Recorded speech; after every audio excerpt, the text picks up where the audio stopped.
What's up everyone, it's Kaisen again and welcome back to a Path of Exile tutorial. First off, I want to apologize that there's not a lot of content coming right now. I'm trying to upload a video a week right now because there's a lot of other stuff going on. A lot of work besides recording that I have to do, so it doesn't really leave me with a lot of time to play and to record. I hope this will change in the near future. We'll see. I'll do my best. Okay, so at the start of this episode, we have some crafting to do.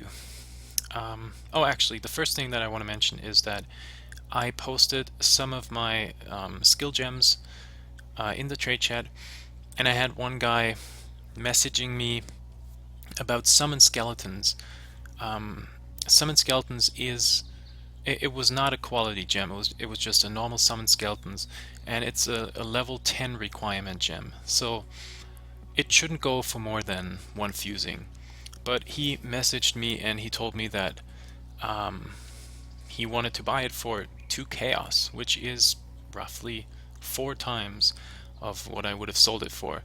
And, I'm not gonna argue with him if he wants to give me more, so I got 2 chaos for that one. Don't expect to be that lucky. If you get roughly the amount that you see on PoE.trade, you're fine, and that's, you will get enough currency by doing that anyway. So I was just really lucky. Okay, in terms of crafting, I found another bauble. So now we can get our jade flask to 20%, which is what we need to start crafting it. So now we will use a transmute on it, and what we're trying to get on here, and I'll use some of my alterations, some of my currency, and see if we can get it. You want to get I'm trying to think about whether it's an affix or suffix, but you want to get a mod on here that increases evasion rating even further. So right now, Dispels Shocked and Recharge, that's not what we want. So let's keep rolling it. Actually, one thing that I probably have not mentioned is if you are planning on using the same kind of orb multiple times on the same item, on the same item, you can press is it shift? Since I'm not an English native speaker, I'm trying to think if that is actually called shift. Like the one on top of your control. I think it's shift. So you can shift, right click, and then you can left click as often as you want, and it will work until you're basically all out of alteration orbs. So that's what we're doing. So click. Oh, okay. That was really lucky. So that was the first one. And since we don't really have a second Jade Flask to try and get a better roll, I'm actually fine with this one. Increased charge recovery is good. That means if we kill some mobs, we get our charges back faster. And the increased evasion rating is really important on a Jade Flask, because that is a multiplying factor to the 3000 evasion that you get as a base value. So we can actually, you guys can see that I was only using 1 mana flask because I don't really use a lot of mana with my main skill. So we can put that here. And now if we encounter a mob that deals a lot of physical damage, we can just use the Jade Flask and try to evade a lot of that damage. I think we used when I found the Jade Flask, we used it, and if I remember correctly, this was at 43%, something like that, and it jumped up to 83. So it was roughly a 40% jump. So let's try that again with the evasion rating mod on it. And no, okay, 84. Doesn't really show much of a difference. I probably have to double check, but this should be quite a bit better, because the 73% increase, that's roughly, so that's roughly 3/4 more, which is what? That's I don't want to lie, it's 2,100, so it's at least 2,000 evasion rating more. So instead of 3, you get 5,000. Anyway, so that was quicker than I thought. We have our Jade Flask ready. I don't need this anymore, and I found another rustic sash, and it has, whoops, that's not the right one. Here we go. Item level 32, so it's relatively close to my own level, and we can use a transmute on this as well, and we get a tiny chaos resist roll. Damn. I don't seem to be able to upgrade my belt, because the one that I'm wearing right now is just, it's not good. But I can't seem to find a better one, and I don't, this is not good enough, honestly, for me to even trying and put an augment on it and get a second mod. So I'm just gonna sell this straight away. Yeah, and I get my alchemy shard, so that's nice as well. I think that at this point, yeah, it translates into another alchemy for me. Okay, so that was the crafting part. Quite a bit quicker than I thought. I will do some dailies right now, Yes. and then after the dailies, we will go into this area right here. Last time we collected the ribbon spool and thematic sulfide, and now in here we can find somebody who can kind of combine the two and give us something that we can actually use. So if nothing special is happening during the missions, I'll be back afterwards. Just really quickly, because I think it might have been confusing, if you shift right click the alteration, you actually have to hold shift, and then you can left click on multiple items. You don't have to do it on the same item. So I could click on this one and it would become a magic item, then while holding shift click this one and this one, and it will work on all of them.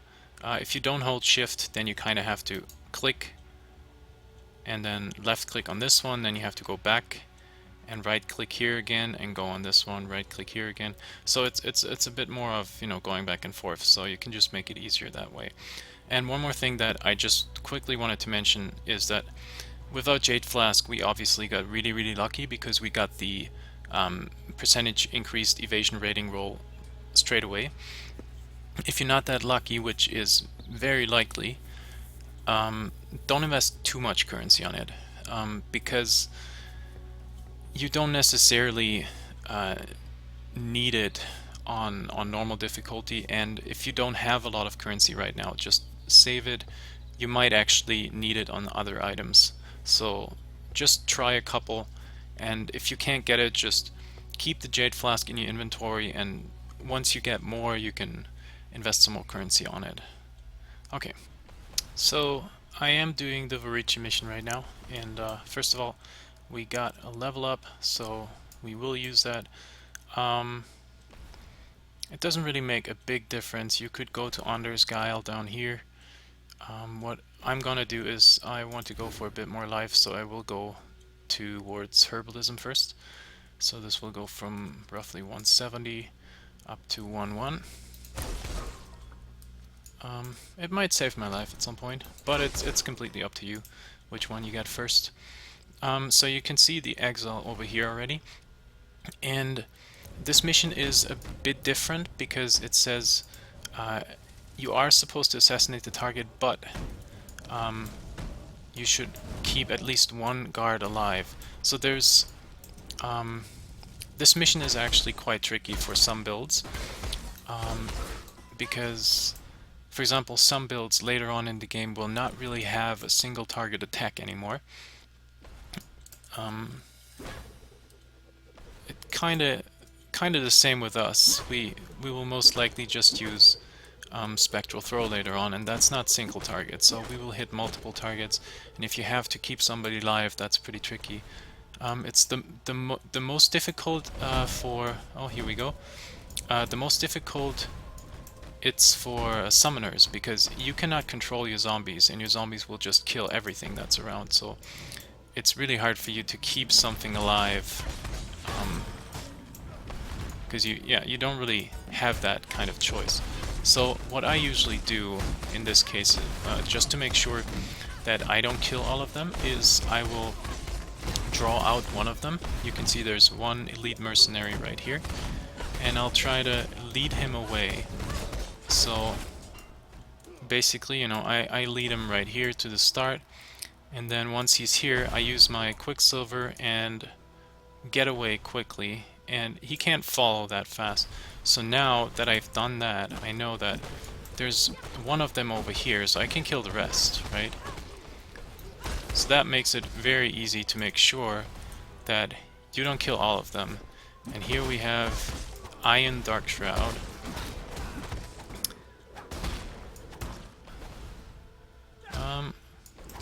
Okay, oh, I think they upgrade him. They did an upgrade for him, actually.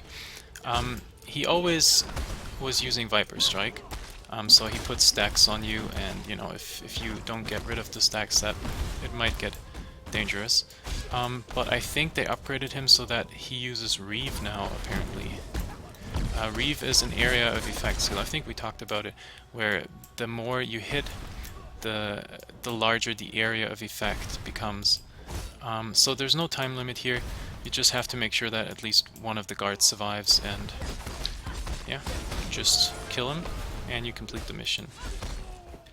And after you killed him, you know, if you want to clear the area, maybe it's an area where you get a pretty decent XP.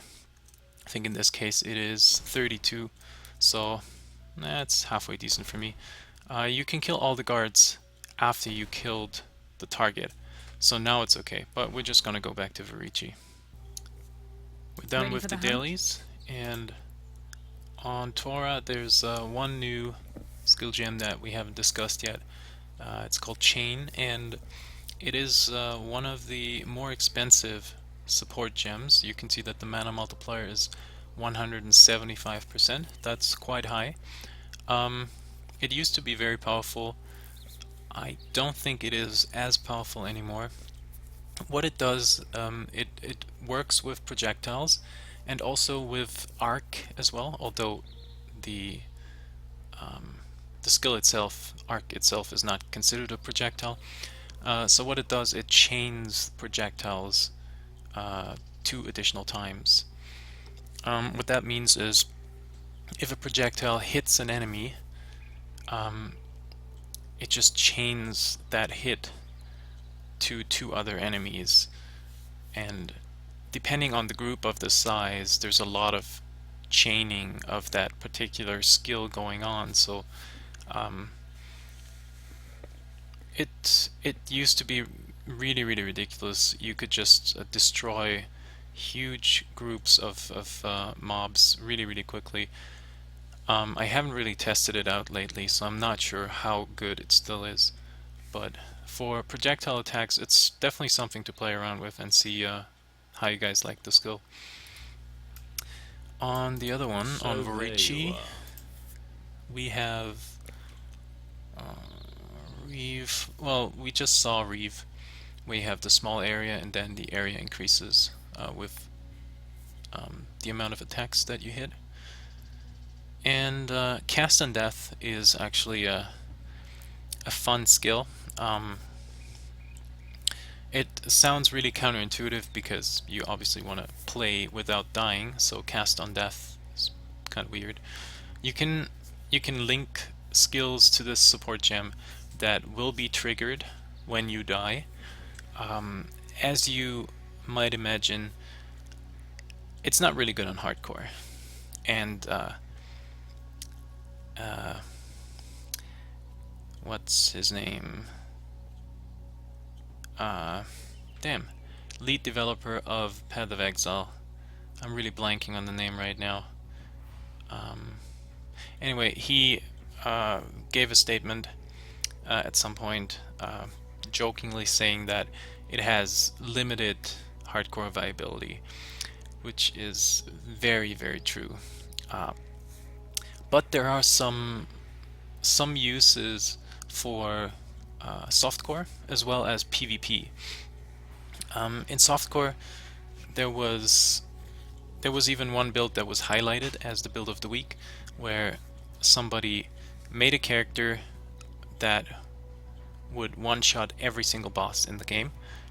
Obviously, he would die every single time, but in a group, if you're going for magic find runs, it might be worthwhile, because for some of the bosses, it might take you 10 minutes to actually kill the boss. And if you have that guy in your party, he just runs towards the boss, and if he makes it to that boss, he just one-shots him. So it makes the run really quick.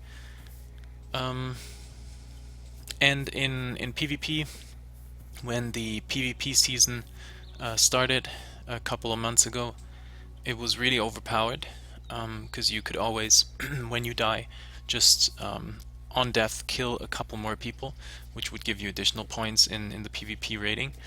I think they toned it down quite a bit, so I'm not sure how viable it still is in PvP, but it's definitely, apart from hardcore, it's a really fun skill to play around with. If you find this gem on hardcore, it's basically vendor trash. Or you could create a second character and kill it, and then you have it transferred to softcore, and just make sure that you have all your cast on death gems on that character when he dies. That's another thing that you could do if you wanted to. From the exile that we killed, we found these greaves, and if you compare them to the ones that we have right now, we will lose almost 40 life, which is pretty sad. But apart from that, I don't necessarily need the life regen, and we will gain quite a bit more resistances. So overall, it goes from 16 to 29. So that's a pretty significant increase, and we get movement speed, which is always nice. We have higher armor, and we also have 2 more sockets. So overall, this is a better item. I'm a bit sad that I will lose the life, but that's the only thing. So we'll go and put this on, and we can obviously put some more gems into this and try to level some more gems. Okay, I'll go ahead and go back to the battlefront and show you guys where to go from there.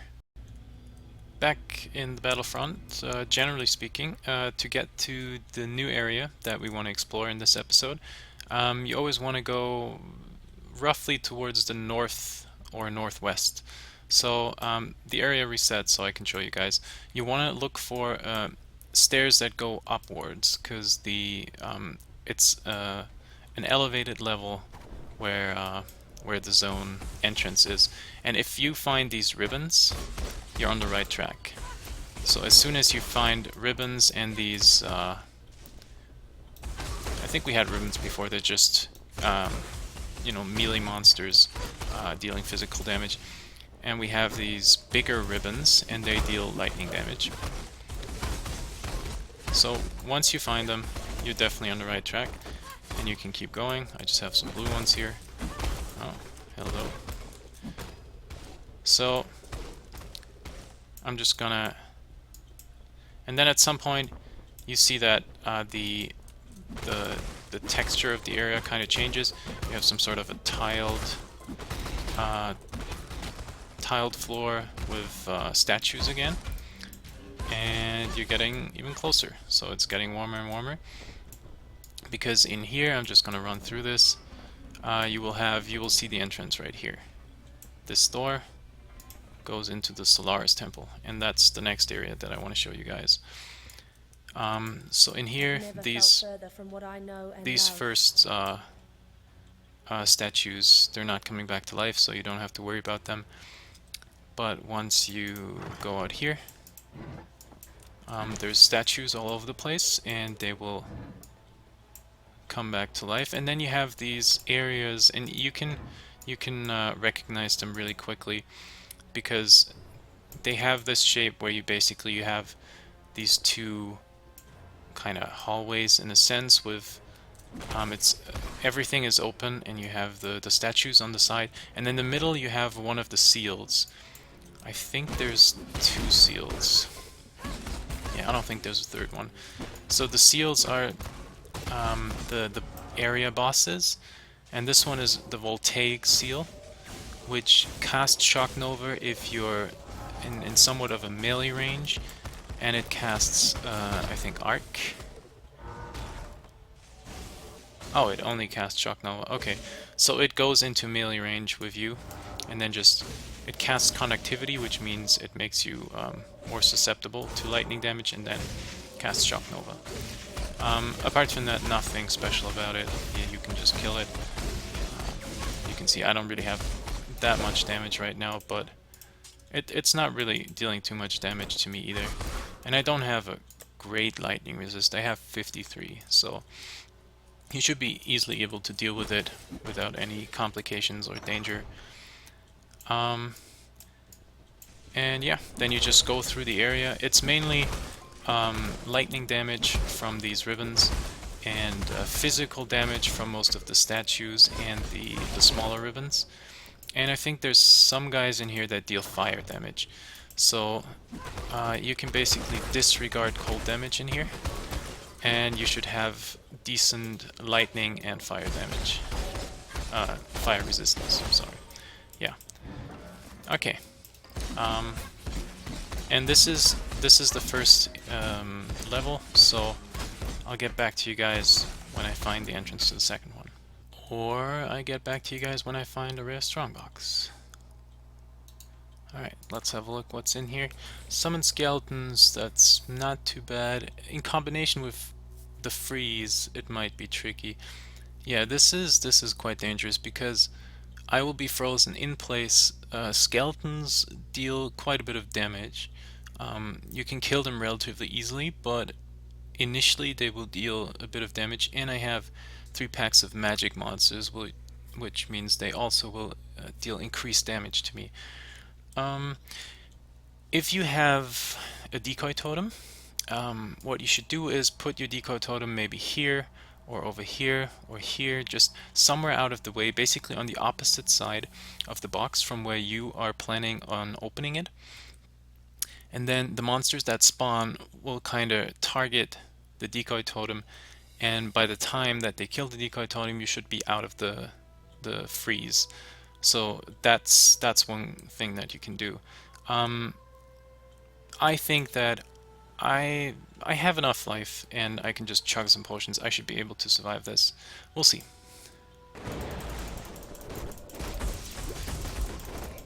Yeah, but you can see that I went pretty low there, even with using my potions.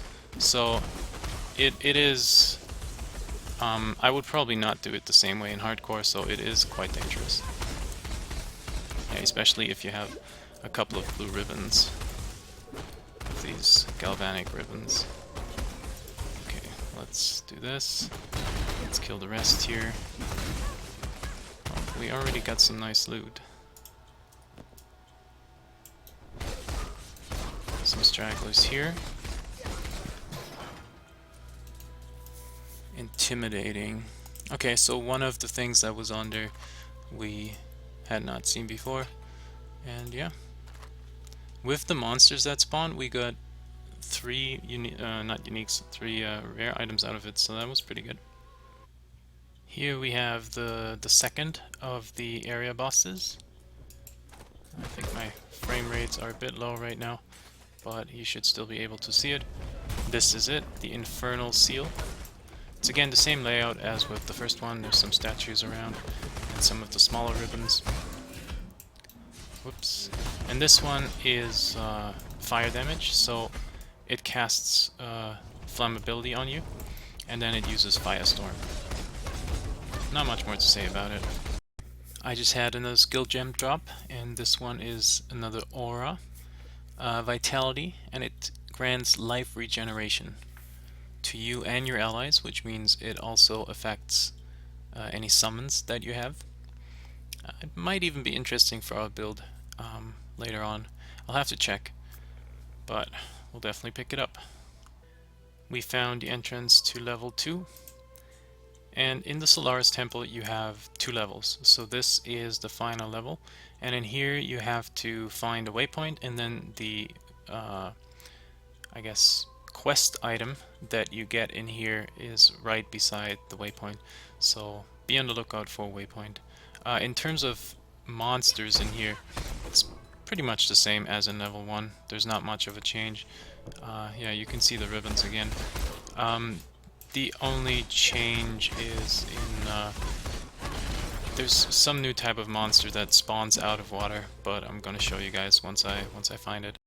I don't know if we talked about hybrid flasks. I just found a large hybrid, and what they do is they give you life and mana at the same time.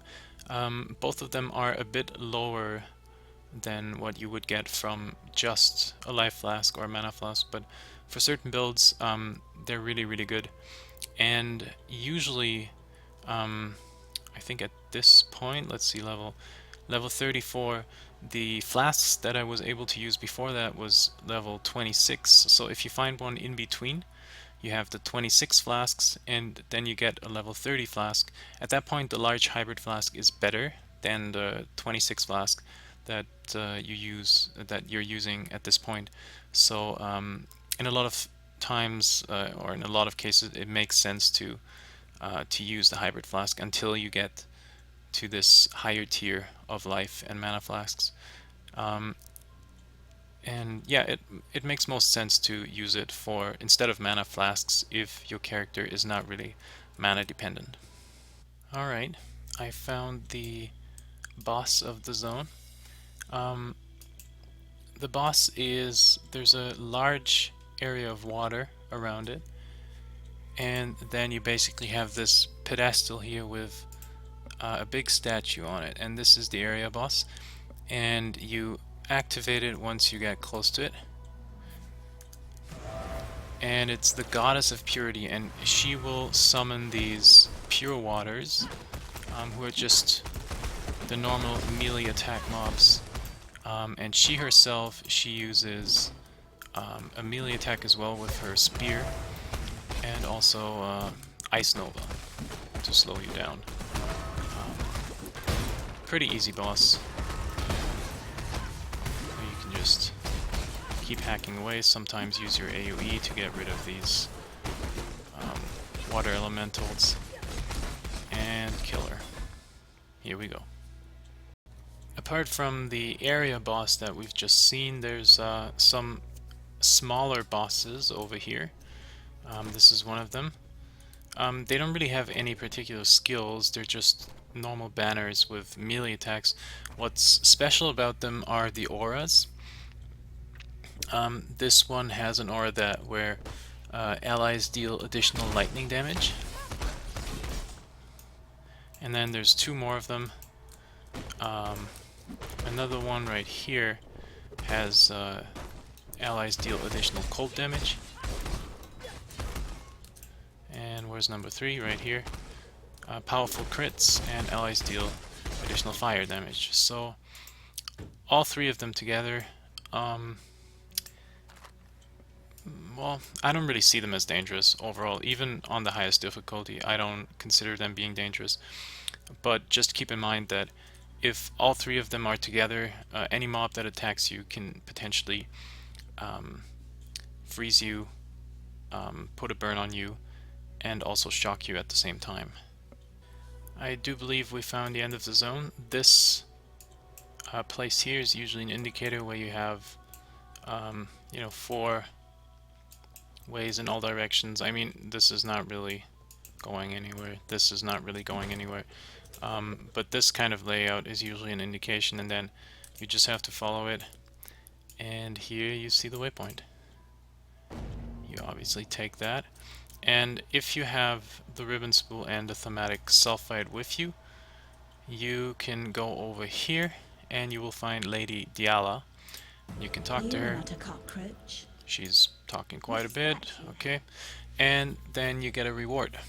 You can choose between lightning, cold, and fire.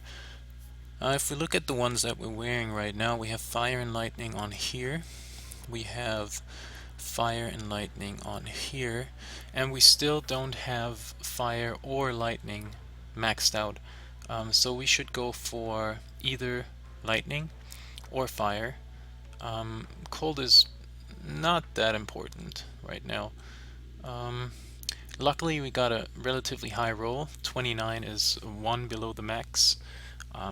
If you're unlucky you get 20% roll.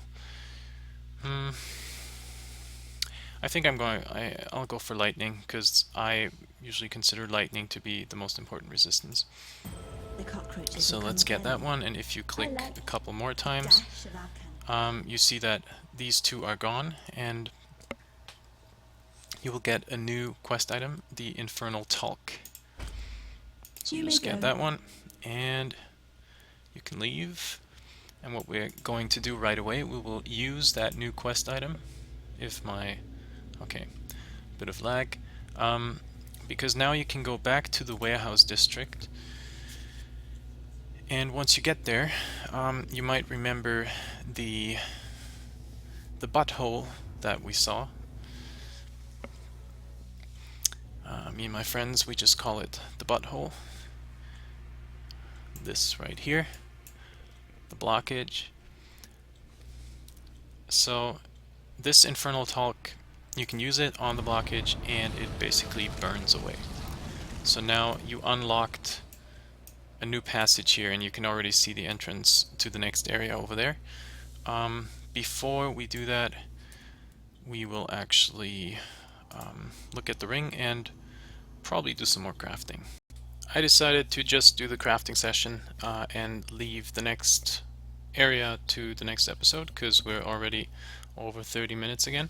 And what we're also going to do, because we kind of skipped over it at the beginning of the episode, we will look at some rare items, and there's a couple of them, so we will go through them relatively quickly compared to the more in-depth thing that we did towards the beginning of this tutorial, because by this point you guys should be somewhat more familiar with certain stats, so we'll be going faster and faster over items now. So first of all, the ring that we found, or that we got as a quest reward, is actually quite nice. We have the good implicit lightning resistance. We have 29% increased elemental damage with weapons, which is really good if you have a lot of elemental damage on your weapons, because it directly it can go up to 30%, and it can be a huge increase in DPS. Overall, if you're going for an elemental build, you want to have this stat on your rings, ideally on both of your rings. Since the weapon that we're using is entirely physical, I was skeptical at first whether this would even be worthwhile using right now, but I tested it, and if you look at the damage right now, we have 122, and this one here even has physical damage on it. So you would think that it would give us more damage because it scales with the weapon. But if we use this, it goes up to 132, so we get a damage increase of 10 DPS. And now you might ask, well, how is that even possible, because there's no elemental damage on the weapon? It is possible because we are running Hatred, and Hatred gives us roughly 30% of the physical damage that we deal as extra elemental damage on top of it. So this elemental damage increase here scales with Hatred, and that's where we get the additional DPS. Apart from that, we get some intelligence. If we compare it to this one, it just has a tiny bit of dexterity, and overall 30% resistances. On here we have 29 lightning, and then we have 3% to all resists, so that's 9 more, which is 38.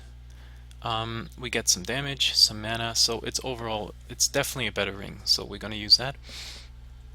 And we found two white amulets. And just to remind you guys, this is the one that we're using right now. It's decent for level 8, but at this point it, we could easily get an upgrade. So I'm just going to use transmutations on both of those and see what we get out of it. That's not bad. That's a pretty nice life roll. Here, that's pretty crappy. Mana regen, which we don't really need. Increased evasion rating is not really doing much right now, so this might be interesting. And I think I'm going to use that. We will lose some life regen or some life leech actually, but we gain over 20 life, which with the percentage life from our tree is even more, so we jump from 150 to 1-1.